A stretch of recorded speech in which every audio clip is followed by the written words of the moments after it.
Assalamualaikum warahmatullahi wabarakatuh. Salam sejahtera untuk kita semua. Shalom, Om Swastiastu, Namo Buddhaya, salam kebajikan. Tabe salamat lingkungan alatai, salam sahujud karena malempang.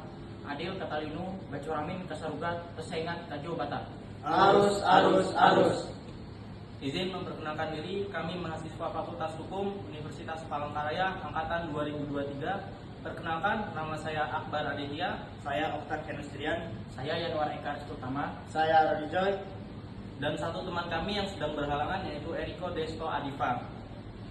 Di dalam video ini kami akan mereview Perda nomor 25 tahun 2024. Di sini kami akan menampilkan hasil wawancara dari wawancara kami dengan warga, pelaku usaha, dan anggota legislatif. Silakan menyaksikan.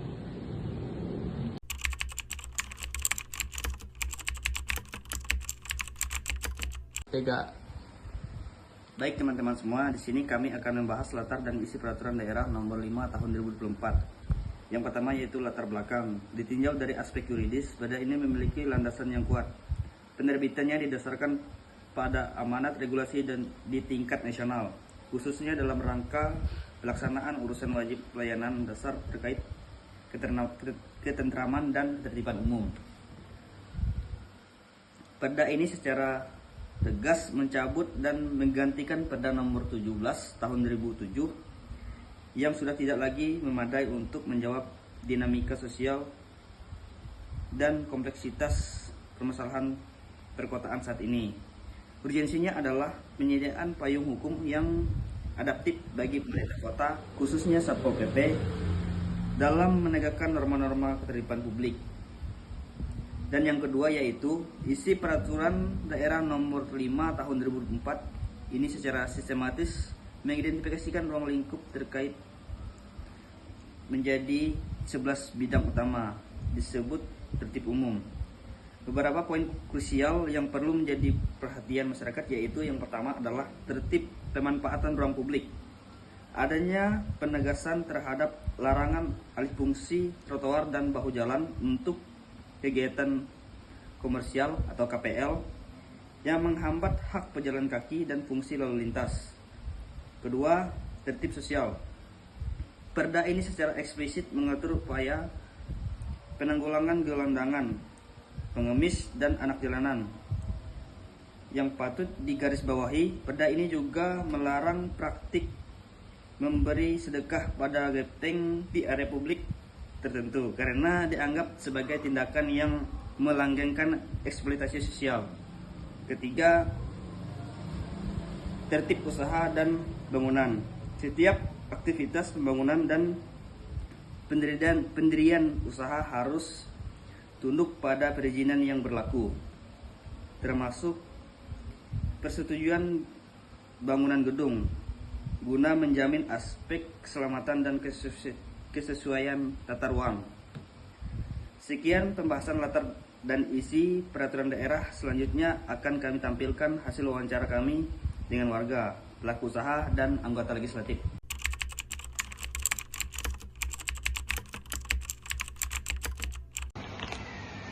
Selamat sore. Sore, Dengan Bapak siapa saya bicara? dengan Bapak Arif. Dengan Bapak. Terima kasih karena sudah mengizinkan kami untuk mewawancarai Bapak hari ini. Sesuai janji, kita mau ngobrol santai soal perubahan lingkungan di sekitar selama 4-5 tahun terakhir, terutama terkait penertiban pedagang kaki lima yang gencar dilakukan pemerintahan kota. Ya, memang berubah sekali lingkungan di sini, Mas. Beda jauh rasanya tahun 2025 ini dibandingkan dengan tahun 2020 atau 2021 dulu. Silakan jika ingin ada yang ditanyakan, saya jawab sebisa saya sebagai warga biasa ya. Saya ingin bertanya mengenai peran Bapak terkait peraturan ini. Pertanyaannya, Bapak, apa sebenarnya peran Bapak dalam konteks peraturan penertiban dan relokasi ini? Apakah Bapak merasa terlibat? Peran saya sendiri, kalau secara aturan hukum, saya ini masyarakat pengguna fasilitas umum. Saya warga yang tinggal di sini, yang trotoar depan rumahnya dulu penuh gerobak dan sekarang jadi kosong. Tapi kalau mau jujur, peran saya sebenarnya ada dua sisi, Mas. Pertama, saya adalah penerima manfaat dari ketertiban itu. Saya yang menikmati jalanan lancar dan trotoar bersih. Tapi yang kedua, saya juga konsumen setia para PKL itu. Dulu saya keluar pagar rumah tinggal panggil, "Bang, nasi goreng satu." 5 menit jadi, sekarang sangat susah. Jadi posisi saya ada di tengah-tengah. Saya saksi mata bagaimana penertiban itu terjadi dari 2 tahun. Saya melihat bagaimana Satpol PP datang, saya melihat tetangga saya yang jualan lari-larian. Saya juga bukan pelaksana aturan, bukan juga korban langsung seperti pedagang, tetapi saya adalah orang yang merasakan perubahan atmosfer sosial di kampung ini akibat peraturan itu. Untuk pertanyaan selanjutnya, ini menarik nih. Bisa diceritakan lebih detail apa dampak positif dan negatif yang Bapak rasakan secara langsung sebagai warga? Baik, jika kita bicara yang enak-enaknya dulu kali ya, dampak positifnya jujur saja Mas, secara visual mata saya dimanjakan. Dulu di depan rumah ini kumuh, bau air cucian piring di got itu menyengat. Sekarang sejak rutin ditertibkan mulai 2021 sampai sekarang, trotoar bersih. Saya bisa jalan kaki pagi dengan nyaman, anak-anak bisa main sepeda di trotoar. Macet juga berkurang karena bahu jalan tidak dipakai parkir. Pembeli PKL itu saya akui pemerintah berhasil bikin cantik kota, tapi ada dampak negatifnya yang terasa banget. Pertama, ekonomi biaya tinggi. Dulu sarapan bubur bubur ayam saya cuma 10.000 di depan rumah. Sekarang karena direlokasikan jauh ke pasar atau mereka sewa ruko, harganya jadi 20.000. Cari makan murah susah sekarang. Yang kedua, masalah keamanan lingkungan. Ini yang orang sering lupa. Dulu waktu banyak PKL, jalanan ini hidup sampai jam 12 malam.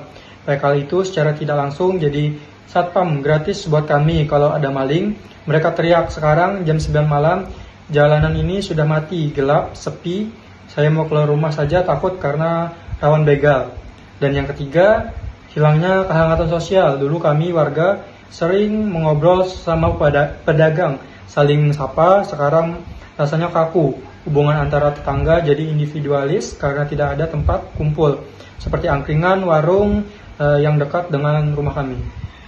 Baik, mungkin pertanyaan yang selanjutnya yang ingin saya tanyakan, dari pengamatan Bapak, aturan atau bagian mana dari perda ini yang paling terasa dampaknya bagi Bapak dan lingkungan sekitar? Sebelumnya saya bukan ahli hukum ya Mas, tapi ada satu hal yang paling berdampak di kami warga, yaitu aturan tentang zona merah, zona larangan mutlak, dan sanksi bagi pembeli. Kalau tidak salah di perda itu ada ancaman denda juga buat pembeli yang belanja di PKL liar. Wah, itu pengaruhnya besar ke mental kami Mas. Dulu awal-awal 2022 ada spanduk besar, membeli di PKL sama dengan mendukung pelanggaran. Itu bikin kami warga jadi takut mau beli, padahal kami kenal baik sama pedagangnya. Kami jadi merasa bersalah kalau mau melarisi dagangan tetangga sendiri. Selain itu, aturan tentang penyitaan, melihat gerobak disita itu, aduh, rasanya nggak tega. Itu yang membuat suasana di jalan ini jadi tegang. Kalau pas ada operasi penertiban, rasanya horor. Bukan cuma pedagang yang takut, kami warga juga ikut deg-degan.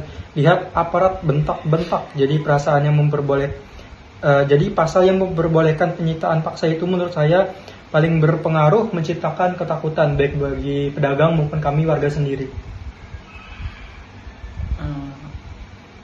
Bapak kan saksi mata di lokasi ya. Bagaimana sebenarnya cara aparat melakukan sosialisasi dan penertiban di lapangan? Kalau dibilang rapi ya belum rapi Mas. Namun sosialisasinya ke warga itu sangat minim. Paling cuma lewat Pak RT di grup WhatsApp, dikasih tahu kalau jalan ini mau disterilkan. Tapi kami tidak pernah diajak diskusi tentang Bu warga kalau PKL dipindahkan Ibu keberatan tidak, atau nggak ada yang seperti itu. Implementasinya seringkali seperti main kucing-kucingan. Pagi ditertibkan, gerobak diangkut, sorenya bersih. Besok lusa muncul lagi pedagang baru pakai meja lipat yang bisa lari kalau ada Satpol PP. Jadi kesannya tidak tuntas. Relokasi yang dijanjikan pemerintah itu kan jauh ya, di pasar tingkat sana. Warga sini malas ke sana, akhirnya pedagang balik lagi ke jalan secara diam-diam. Terus terang, saya pernah lihat kejadian tahun 2023, pas puasa ada pedagang es buah, gerobaknya ditarik sampai tumpah semua. Itu warga sini sampai keluar rumah, teriak-teriak belain pedagangnya. Pak, jangan kasar-kasar, kasihan, kata mereka. Jadi implementasinya itu sering kali memicu konflik, bukan cuma antara petugas dan PKL, tapi juga petugas dan warga yang iba, niatnya menata ketertiban, namun caranya itu bikin hati ini miris. Oke, mungkin ini pertanyaan terakhir, Bapak ya. Sebagai warga kota yang peduli, apa saran Bapak untuk pemerintahan ke depannya 5 tahun lagi mau seperti apa?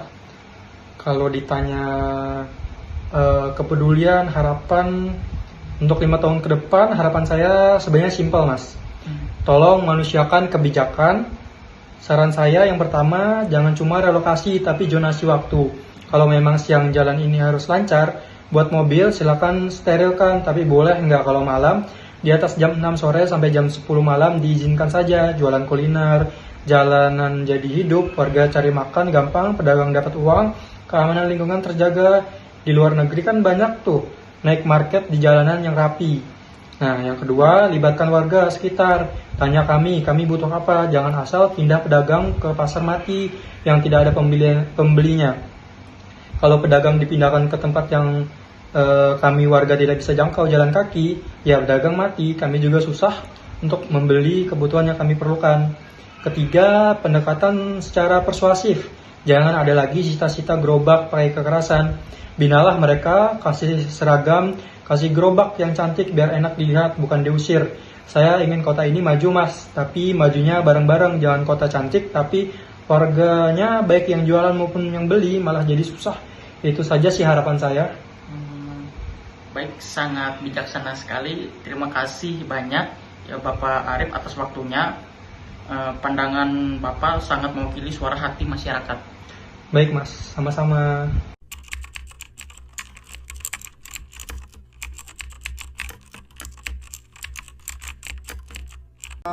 Sore Mbak, Sore.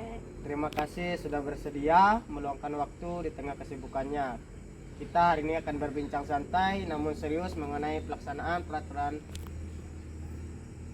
daerah, yaitu Perda, tentang penataan dan pemberdayaan pedagang kaki lima, khususnya terkait penertiban dan relaksasi yang gencar dilakukan dari tahun 2001 hingga sekarang di tahun 2025 ini. Bisakah kita mulai, Mbak? Iya, bisa. Di sini saya akan membagi berbagai cerita apa adanya. Silahkan bertanya ke Baik. saya. Untuk pertanyaan pertama, Mbak, bisakah Mbak jelaskan sedikit tentang siapa Mbak dan apa peran atau posisi Mbak dalam konteks peraturan penertiban PKL ini? Baik, di sini saya sebagai warga negara, maksud saya sebagai warga biasa yang dimana saya di sini pekerjaan sehari-hari saya itu mencari nafkah sebagai seorang pedagang nasi goreng dan lalapan dan sebagainya. Saya sudah berjualan lebih dari 10 tahun maaf, dan jauh sebelum aturan yang baru-baru ini diperketat. Posisi saya dalam peraturan ini jelas, saya adalah objek sasaran utama, yang dimana saya adalah pihak yang diatur, ditertibkan, dan sejujurnya merasa menjadi pihak yang paling dikorbankan pada saat ini. Dalam membahas peraturannya, saya disebut sebagai PKL yang menepati fasilitas umum dari tahun 2021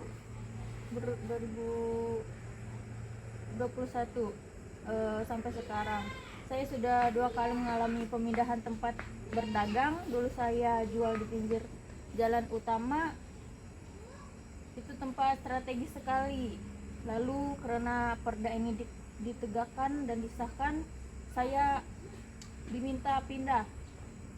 Lapak saya pernah diangkut dan sekarang saya diparkir di relokasi pasar ini. Jadi peran saya di sini adalah sebagai saksi hidup sekaligus korban kebijakan Perda ini.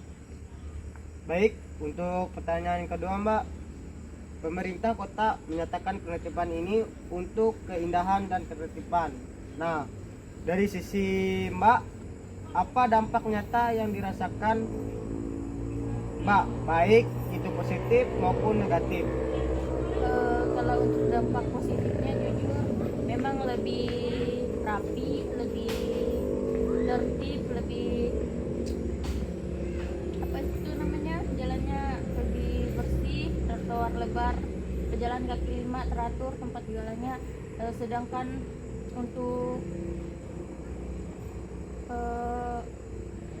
negatifnya karena sering perpindahnya tempat, jadi banyak sekali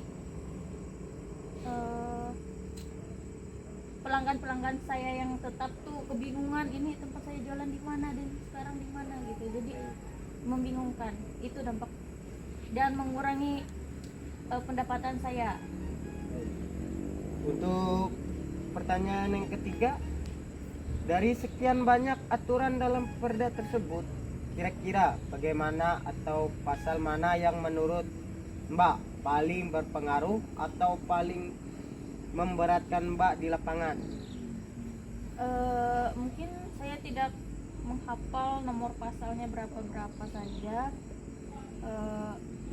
tapi ada 2 inti aturan yang paling mematikan buat kami. Yang pertama, aturan tentang zona merah, zona larangan, pasal yang melarang mutlak berjualan di trotoar dan bahu jalan protokol. Misalnya nyawa PKL itu ada di keramaian, ketika kami dilarang total sana tanpa ada solusi tempat yang sama ramainya, itu sama saja menyuruh kami gulung tikar pelan-pelan. Bisa dilanjutkan? Baik, untuk pertanyaan yang keempat, Mbak tadi menyinggung soal angkut dulu. Sebenarnya bagaimana porsi sosialisasi dari pemerintah sebelum penertiban dilakukan dan bagaimana realisasinya saat hari H penertiban menurut Mbak? Nah, ini poin pentingnya. Kalau di atas kertas laporan pasti sudah disosialisasikan, tapi di lapangan bagaimana sosialisasinya itu seringkali sifatnya satu arah. Mereka datang, kumpulkan kami, lalu bilang mulai tanggal sekian daerah ini harus bersih, kalau tidak kami tertibkan. Itu bukan dialog, Pak, itu pengumuman. Tapi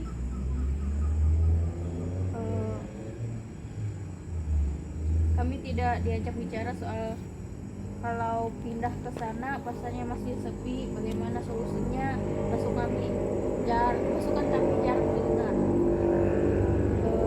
Untuk implementasinya ya ampun, memang ada petugas yang sopan yang menegur baik-baik, tapi seringkali terutama saat operasi gabungan besar-besaran suasananya mencekam seperti memburu kriminal.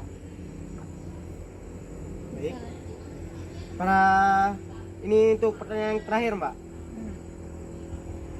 Terakhir, Mbaknya sebagai warga yang merasakan langsung dampak kebijakan ini selama hampir 5 tahun terakhir, apa pesan, saran atau harapan Mbak atau Bapak Ibu pembuat kebijakan di kantor pemerintah?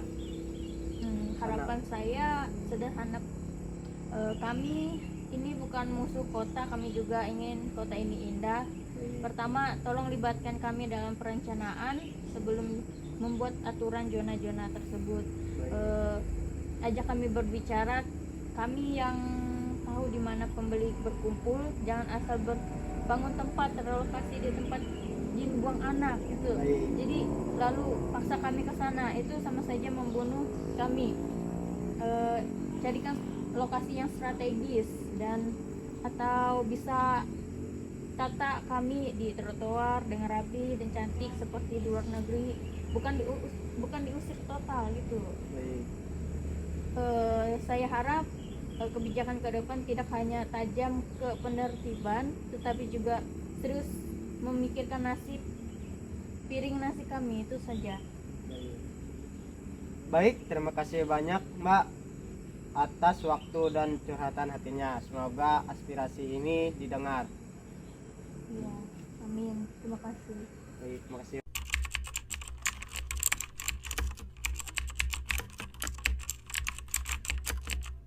Baik, selamat malam teman-teman semua. Pada malam hari ini saya sedang berada di rumah Pak Indra. Selamat malam Pak. Selamat malam. Hari ini saya akan menanyakan beberapa hal terkait peraturan pemerintah nomor 5 tahun 2024 itu tentang ketertiban umum. Bapak di pengurusan Partai PSI sebagai apa Pak? Saya tahun 2019 termasuk salah satu pendiri Partai PSI di Kalteng bersama-sama, tapi dulu saya lebih banyak berfokus di Kabupaten Gunung Mas. Tapi kami tidak terlepas dari itu secara pengurusan di Partai Solidaritas Indonesia, baik di tingkat kabupaten maupun provinsi, atau antara kabupaten dan provinsi maupun di pengurusan di Kota Palangkaraya itu kami saling akrab dan saling berdiskusi lah terkait kebijakan-kebijakan yang strategis yang dilakukan oleh pemerintah, terutama yang dalamnya ada pengurusan dari Partai Solidaritas Indonesia yang masuk dalam legislatif, terutamanya legislatif Kota Palangkaraya, sehingga secara tidak langsung, secara garis organisasi kepartaian, dan sehingga di dalam DPRD Kota Palangkaraya pun situ ada perwakilan kami dari Partai Solidaritas Indonesia.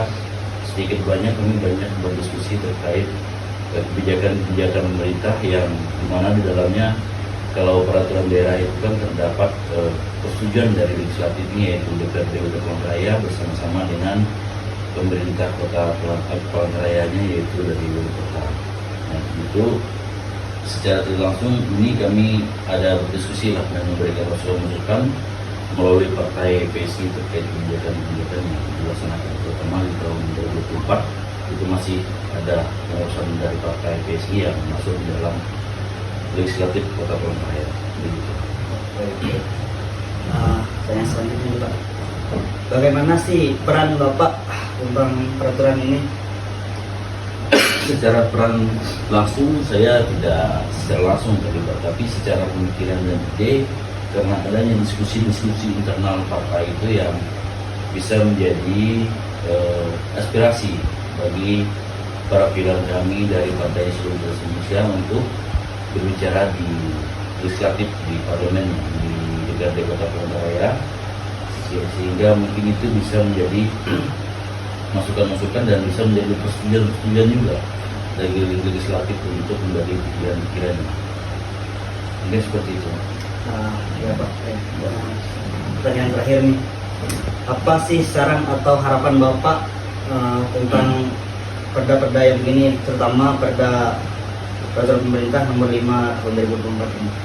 Ya, perda ini kan terkait masalah ketertiban umum, terkait juga perlindungan masyarakat. Ya, ketertiban umum ini kan berkaitan dengan ketertiban yang ada di Kota Palangkaraya ini. Dan ini juga adalah aturan, sebenarnya bukan aturan yang baru. Aturan ini aturan yang sudah ada sebelumnya, terutama ini kita sudah ada dari pemerintah pusat, ada undang-undangnya, ada peraturan pemerintahnya dan diturunkan menjadi peraturan daerah, sehingga dia bisa diimplementasikan dalam bentuk peraturan teknis untuk penyelenggaraan ketertiban umum. Karena kita lihat sendiri dalam perda ini kan banyak muatan-muatan di dalam itu, seperti jalan, marka jalan, juga ruang terbuka hijau, dan hal-hal lain yang berkaitan dengan ketertiban umum. Itu jangan sampai tidak terimplementasi dengan baik. Nah, kalau kita lihat juga dalam perda itu kan ada di situ pemerintah kota itu melimpahkan kewenangan itu dalam implementasi pada Satpol PP. Yang dalam hal ini ya kita tahu Satpol PP di sini kan diartikan ya polisi yang menegakkan perda itu kepada daerah. Sehingga kita sangat senang dengan adanya kebijakan perda ini, cuman ya itu dalam implementasinya jangan sampai nanti adanya perda ini tapi implementasinya tidak dirasakan secara langsung oleh masyarakat. Banyak contoh sebenarnya yang bisa menjadi saran untuk kita semua, terutama di Kota Palangkaraya ini karena kita tinggal dan mendiami di sini juga di kota ini. Banyak event-event, kegiatan-kegiatan itu yang dilakukan di ruang terbuka, di ruang publik, di ruang umum, sehingga mengganggu kegiatan-kegiatan orang lain yang tidak ada kaitannya dengan terhadap kegiatan itu. Misalnya setiap hari Minggu atau hari apa itu sering dilakukan penutupan, bahkan itu di jalan-jalan utama. Itu secara tidak langsung mengganggu aktivitas atau kegiatan pengendara lain yang sebenarnya tidak ada berkaitan langsung dengan hal itu. Nah, harapan kita kegiatan-kegiatan yang dilakukan di ruang terbuka ini dilakukan pada tempatnya. Kalaupun dia tidak ada tempatnya, disediakan tempat itu yang untuk melakukan event-event atau kegiatan yang sifatnya dilakukan oleh pemerintah. Walaupun di dalam peraturan daerah itu Kota Palangkaraya ini kita lihat yang nomor 5 tahun 2024 ini, itu pemerintah Kota Palangkaraya itu dapat memberikan izin terhadap badan, instansi ataupun perorangan untuk melakukan suatu kegiatan. Nah ini kan ada sesuatu permasalahan itu kan, ini kan adalah kegiatan-kegiatan juga saya lihat itu kegiatan yang diinisiatif oleh pemerintah. Nah kegiatan yang diinisiatif oleh pemerintah secara tidak langsung mungkin dari pemerintah kota pun tidak bisa, atau bukan tidak bisa, tidak agak segan lah untuk tidak menyetujui itu perizinan itu. Cuman semestinya kita berharap kegiatan-kegiatan yang semestinya yang dilakukan di ruang terbuka itu jangan mengganggu hak-hak orang lain atau pengendara-pengendara lain. Jadi kita juga sepakat nanti ada tempat-tempat kalau kita di Palangkaraya untuk perlindungan. Saya lihat fasilitas untuk pembuangan sampah itu masih kurang. Banyak di tempat-tempat tertentu masih belum disiapkan tempat-tempat pembuangan sampah, terutama untuk penempatan sampah yang jumlah skala besar. Bahkan di halaman-halaman rumah masyarakat itu masih jarang yang ada. Nah harapan kita itu nanti pemerintah punya program untuk itu, selain program irigasi, drainase, nah itu kan drainase ya di wilayah kota. Semestinya harus ada penertiban lagi agar nanti sampah itu tidak dibuang ke drainase. Sehingga kuncinya apa? Kunci yang utamanya harus ada pengelolaan sampah yang baik. Nah mungkin seperti itu. Ada lagi yang bisa ditanyakan lagi? Mungkin itu saja. Terima kasih Pak atas waktunya. Selamat malam.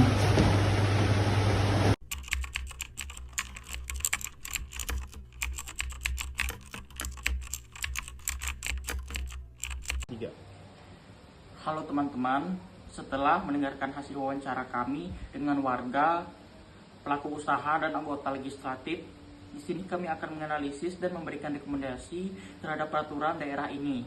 Setelah mengidentifikasi landasan dan substansi Perda Kota Palangkaraya nomor 5 tahun 2024 tentang ketertiban umum, Perda ini patut diapresiasi karena telah memenuhi asas lex superior derogat, legi inferior, dan lex posterior derogat legi priori. Dengan menjabat Perda lama nomor 17 tahun 2007 dan mengintegrasikan amanat Permendagri nomor 26 tahun 2020. Namun terdapat tantangan signifikan dan implementasi, terutama terkait asas proporsionalitas dan kepastian hukum. Mari kita fokus pada dua isu sensitif. Pertama, terkait tertib sosial dan larangan memberi sedekah kepada gepeng. Setelah normatif, langkah ini bertujuan memberantas ekspoliasi dan mendorong pembinaan sosial yang terpusat. Namun, penegakan terhadap pemberi sedekah atau masyarakat harus dilakukan sangat hati-hati. Ini berpotensi melanggar hak asasi sosial dan bisa dinilai tidak proporsional jika sanksi yang ditunjukkan terlalu berat. Implementasi sanksi denda harus didahului oleh relaksasi masif dan ultimum remedium, di mana sanksi pidana menjadi pilihan terakhir setelah sanksi administratif tidak efektif. Kedua, mengenai tertib pemanfaatan ruang dan penertiban PKL. Perda telah tegas melarang PKL di zona tertentu. Analisis kami menunjukkan bahwa efektivitas penertiban ini sangat bergantung pada komitmen Pemkot menyediakan lokasi-relokasi yang layak dan strategis. Jika Pemkot hanya menertibkan tanpa memberikan solusi ekonomi, maka potensi konflik sosial akan tinggi. Prinsip asas manfaat dan hukum administrasi harus diutamakan. Penertiban harus membawa manfaat lebih besar bagi PKL dan publik, bukan sekedar pemindahan masalah. Rekomendasi kami untuk implementasi pada Perda ini adalah sebagai berikut. Yang pertama, pendekatan humanis dan edukatif. Satpol PP perlu mengedepankan pendekatan preventif dan edukatif sebelum represif. Aparat penegak perda harus